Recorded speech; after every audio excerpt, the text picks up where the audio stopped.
Salut, donc je vais vous montrer mon analyse technique sur l'or. Donc je vais analyser l'or devant vous. Et juste avant de faire ça, je vais vous montrer un petit trade perdant que j'ai perdu, avant ce nouveau point de vue sur le marché que j'ai. Donc là, ça fait même plusieurs fois que j'essaie de filmer cette vidéo parce que j'ai eu des coupures pour l'espace de stockage et j'ai supprimé les vidéos sans faire exprès comme un con. Donc voilà, on y va. Donc je vais sur le 15 minutes parce que ça s'est passé sur le 15 minutes. On est sur un order flow baissier. Du coup, un order flow bien baissier avec des mitigations de supply et des nouvelles cassures de structure. Mitigation de supply, mitigation cassure, mitigation nouveau bas et ainsi de suite. Le but d'un order flow quoi. Donc, et là moi je me suis ramené ici et qu'est-ce qu'on avait là? On avait notre supply qui est ici. Cette supply, cet achat avant la vente, qu'est-ce qu'elle vient faire? Elle vient casser ce bas qui est faible. Elle vient casser ce bas. Ok, vous voyez ce bas, on le casse. Qu'est-ce qui casse ce bas? C'est cet achat avant la vente là du Composite Man. Donc des positions en négatif à venir fermer ici avec du déséquilibre ici. On a notre liquidité à prendre. Ok, toute cette liquidité à prendre. Et notre liquidité à viser. Voilà.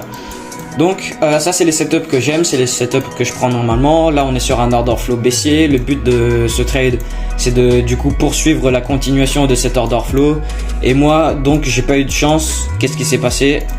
J'avais ma vente, j'avais placé pas mon ventre, ma vente pardon. J'avais ma vente là. Mon ordre limite, et là ce qu'on vient me faire, du coup j'avais mon stop loss un peu en haut au cas où qu'on vient du coup prendre de la liquidité et après injecter les ventes. Et là qu'est-ce qu'on vient faire? On le prend, sauf que la mèche elle prend mon stop loss. Donc voilà, je me suis fait stopper par une mèche. Là ici on peut avoir notre distribution week off. Ok, vous voyez cette sorte d'accumulation d'ordre avant l'injection de ces grosses bougies baissières. Donc là le Composite Man il a pu injecter ses milliards en vente après avoir collecté ses milliards en achat. Du coup c'est contrepartie en achat pour pouvoir injecter ses ventes. Sauf que en réalité qu'est-ce qui s'est passé ici? Bah on vient pas vraiment prendre de la liquidité parce que si on regarde bien ça se voit mieux sur le 5 minutes, mais si on regarde bien, parce que là on est sur le 15 minutes, mais là si on regarde bien les mèches, enfin pas les mèches, les corps de ces bougies là se ferment, elles se ferment juste au-dessus de ce haut protégé. Donc ici en fait on peut avoir notre cassure de structure, notre premier signe qu'on est parti pour un order flow haussier, parce que là sur le 5 minutes ça se voit proprement. Ok, c'est une vraie cassure de structure, là ça se voit presque pas, mais là en fait on a notre cassure de structure.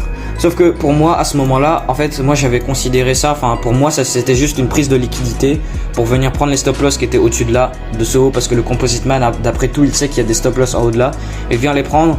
Et là il descend, donc pour moi on allait encore venir casser ces bas là, alors qu'en réalité on était parti haussier, on était parti pour un order flow haussier. Et donc moi j'avais une deuxième entrée, ok, une flip zone, donc une demand qui se transforme en supply. Là on la voit mal, mais en 5 minutes, sur l'intervalle de temps 5 minutes, sur les intervalles de temps plus petites, là on a une vraie flip zone.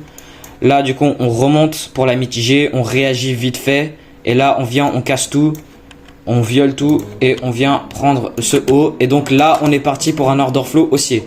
Ok, donc pour le premier trade j'ai pas vraiment eu de chance, je me suis ramené pile poil au moment où l'order flow il a décidé de changer. Mais pour le deuxième trade c'est plutôt con, parce que j'aurais dû remarquer que là on était passé haussier vu qu'on casse ce haut protégé. Et donc le deuxième trade c'est un trade con parce que j'avais pas remarqué, j'avais pas bien vu qu'on avait cassé ce haut. Mais pour le premier trade j'avais pas vraiment eu de chance. Ok, le setup il était bien, on était sur un order flow baissier, bref. Donc qu'est-ce qui s'est passé? C'est là où du coup mon nouveau point de vue du marché que je vais vous expliquer tout de suite va se passer. Donc on était juste avant sur un joli et très long order flow baissier. Et au bout d'un moment on va le casser. Ok, au bout d'un moment on le casse. cet order flow. Et là on passe sur un order flow haussier. Ok, donc là maintenant je passe sur le 4 heures. Ok, je sais même pas pourquoi je vous ai dessiné ça, parce que je vais le supprimer tout de suite. Donc là je vais vous montrer mon point de vue du marché sur les intervalles de temps plus grandes. Donc là on est sur le 4 heures. Ok, et qu'est-ce qu'on a sur le 4 heures? On est baissier sur le 4 heures. L'order flow sur le 4 heures il est baissier. Désolé si je me répète beaucoup trop pour les mots. Là on vient casser des bas. Ok, là ce bas, qu'est-ce qu'on a? On vient le casser après avoir été venu retracer à cette zone de résistance ici. J'avais fait une vidéo avant sur ma chaîne où quand le prix il était à ce moment là dans cette résistance, j'avais dit qu'il allait redescendre pour au moins venir mitiger les demands qu'on a ici et peut-être venir casser ce bas vu qu'on est sur un order flow baissier depuis tout ce temps. Donc c'est ce qui s'est passé. Et puis voilà, donc le 4 heures il est baissier. Ok, l'order flow sur le 4 heures il est baissier. Et là sur le 1 heure, donc là je passe sur le 1 heure. L'order flow sur le 1 heure il est parti haussier. Ok, tous ces hauts protégés on vient les prendre. Donc le 1 heure il est haussier, le 4 heures il est baissier. Qu'est-ce qu'on va venir faire du coup? Ça c'est le début de notre retracement, c'est le retracement de notre tendance baissière pour venir mitiger ce qu'il y a ici. Donc ici on a cette supply qui se fait mitiger, on a celle-là qui se fait tout pile mitiger et on a celui-là qui n'est pas mitigé. On a lui qui est tout pile mitigé et tout ce qu'il y a ici dans ce qu'on peut appeler aussi une trendline, tout ce qu'il y a là-dedans c'est mitigé. Ok, sur le 15 minutes, sur le 1 heure, sur le 30 minutes, le 45 minutes, sur le 7 minutes, on s'en bat les couilles, c'est mitigé. Ok, et là qu'est-ce qu'on a? On a notre trendline de liquidité à prendre. Donc là on est parti pour un order flow haussier sur le 1 heure, mais sur le 4 heures c'est juste un retracement pour venir mitiger ce qu'il y a ici. Potentiellement lui, parce que lui en fait pas eux, parce que eux ils sont mitigés, lui il est mitigé. Donc celui-là, on va dire celui-là, là on vient mitiger ce qu'il y a ici. Et vu qu'on est sur un order flow baissier sur le 4 heures, on redescend et on casse ce bas qui du coup est faible. Ça c'est un bas faible sur le 4 heures et ça c'est des hauts qui sont pas censés se faire prendre. Si là on vient prendre ces hauts, bon, on est parti pour un order flow haussier. Et donc qu'est-ce qu'on a aussi en plus? On a, je vais vous tracer notre résistance, notre zone de résistance qui est un concept de retail, mais en réalité ça marche. Ok, laissez-moi le faire. S'il y a quelqu'un sur la vidéo, laissez-moi faire. Donc ça c'est notre résistance qui est un niveau clé très fort. Pourquoi? Regardez, avant notre order flow baissier sur le 4 heures, là on est, ok, on filme, là on est sur un order flow haussier. Ok, on a nos cassures de structure vers le haut.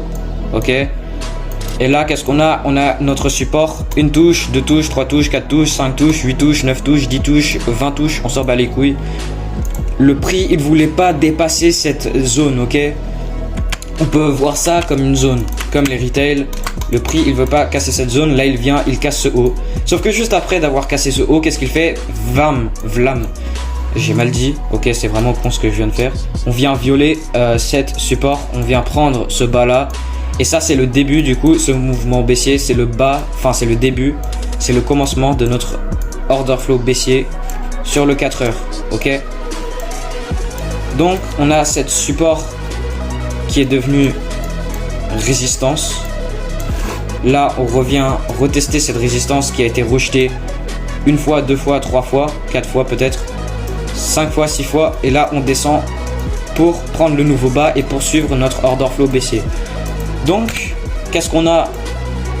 Cette résistance très puissante. Si on venait casser la résistance, enfin si on venait casser cette résistance, là on serait parti pour une tendance haussière sur le 4 heures, sauf que là on est encore baissier.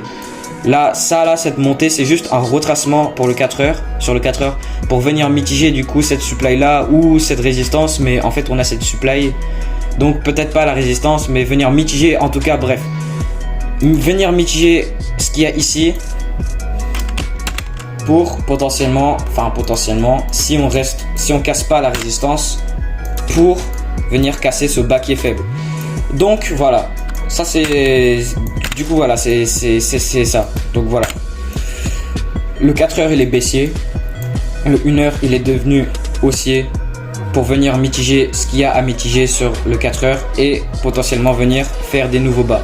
Donc voilà. Et qu'est-ce que j'ai repéré aussi? Je supprime tout ça, mais je laisse la résistance. Qu'est-ce que j'ai repéré aussi? Il me reste pas beaucoup de temps pour faire la vidéo parce qu'il y a quelqu'un qui vient bientôt. Et si la personne devait venir là dans 2 minutes, bah, je coupe la vidéo et je la recommence plus tard. Du coup, il y aurait une coupure. Donc, qu'est-ce qu'on a ici? Une pattern harmonique. Laquelle, je vais vous le dire. Ok, il y a une coupure et j'étais encore en train de parler. Du coup, en fait, j'étais en train de parler dans le vide. Du coup, vraiment désolé. Normalement je vous ai expliqué le point de vue qu'on a sur le 4h et du coup sur le 1h. Et en fait je crois que j'étais en train de vous expliquer du coup l'harmonique alt-bat. Donc on a cette pattern harmonique alt-bat. Donc maintenant qu'est-ce qu'on va faire pour cette pattern harmonique? On va venir la valider. On va la valider pour voir du coup si elle est valide. Donc sur une alt-bat, pour valider le point B, on prend le retracement Fibonacci du point X vers le point A et le point B il doit venir retracer au 38,2%, sauf que là c'est pas des pourcentages, du coup c'est 0,382, bref c'est 38,2%. Le point B qu'est-ce qu'il fait? Il retrace pile poil au 38,2%. Donc le point B il est validé. Pour valider le point C sur une pattern harmonique alt-bat, on prend le retracement Fibonacci, l'outil Fibonacci du A vers le B, et le point C il doit être entre le retracement 88.6 et 38.2.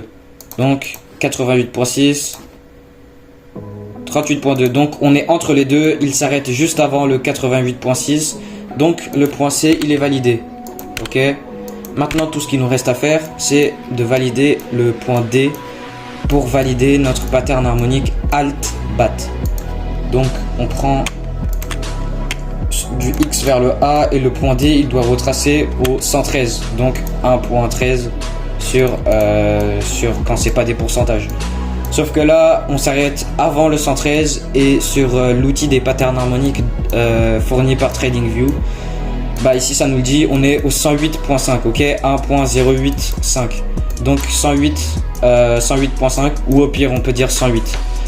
Et en vrai, l'écart entre 108 et 113, c'est pas énorme. Si ça serait 115, si le point D il serait à 115 ou ouais, bah ça serait, je le validerais. Ok, ouais, ça avait coupé. Et en plus, il y a quelqu'un qui est venu. Donc, je reprends. Alors, je crois j'en étais à valider le point D. Ok, le point B et C de notre pattern harmonique alt-bat sont validés.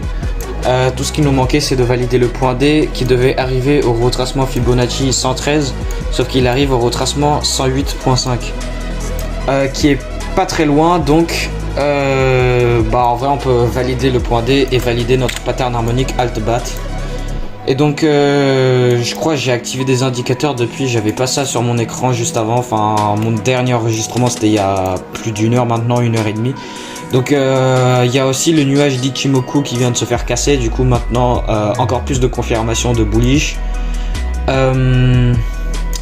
Et donc puis c'est tout, je vais enlever les indicateurs parce que ça doit gêner un peu. Donc tout le point de vue que j'ai sur le marché, normalement il est normalement je l'ai expliqué, ok, le 4h il est bearish. Enfin le 4h il est dans un order flow baissier. Pourquoi ça charge pas? Ok. Donc le 4h il est sur un order flow baissier. Là le 1h il est parti pour un order flow haussier pour venir mitiger ce qu'il y a à mitiger ici. Une fois que ça mitige ce qu'il y a à mitiger là, bah après on vend pour venir viser la nouvelle cassure de structure de ce bas ici qui est faible. Sauf que là du coup pour l'instant je vous ai montré que maintenant sur le 1h faut que ça charge, désolé. Donc sur le 1 heure, on a notre demand ici avec notre liquidité à prendre en bas.